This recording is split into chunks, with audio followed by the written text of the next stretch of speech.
Арыз бермесең пәле болады.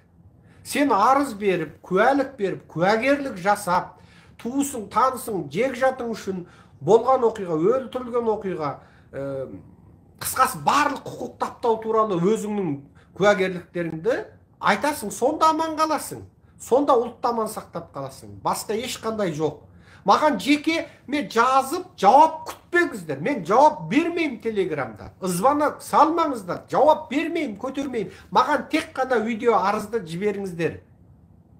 Тұтас қазақ болып, маған бір қатшы алатын қаржы жиып бере алмағаннан кейін, менің қасыма бір көмекші алатындай бір айлығын төлеп, мынау Америкада өлген адамның айлығы $5000, сол айына $5000 беріп, бір қасыма бір ағылшын болса да, американ болса да бір қатшы алатын қаражат жиып бере алмағаннан кейін, енді қазір бір пысық шығып, маған қаражат жиям демей-ақ қой, мен керек жоқ, қаражат сұрамаймын, бол.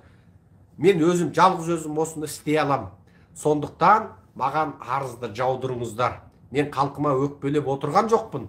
Сондықтан айт бүйт деп маған талап қойма, ызбандама, сұрама, қауіпті болама, анау мынау қыртынбай әңгімені айтпа, ассалауды айтпа. Ассалау мағалейкум десе төбе шашым тік тұратын болып кетті. Күтпе. Мен 2032 жылы уағалейкум әссалам дегенше күтіп отырма, сорлы қазақ. Бірден жаңа жіберетін материалын жібер.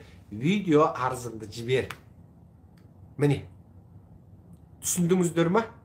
Қытайдағы қыспақта қалған қазақты осы видео арыз моделіменен құтқарып алып шықтық. Ол неге жазбаша арыз деген нәрсені бұл жерде неге қалтырдық? Жазбаша арызды жазады, сосын біз сол ақпаратқа негізделіп халықаралық ұйымдарға шықсақ, артынан ұлттық қауіпсіздік барып қысып жібергенде, Қытай барып қысып жіберген кезде әлгілер жоқ, ондай оқиға жоқ деп бас тарта қояды екен. Сондықтан туысыңа шынай жаның ашса, видео арызыңды бер. Видео арызың қай заманда болса да нақтылы дәлел факт ретінде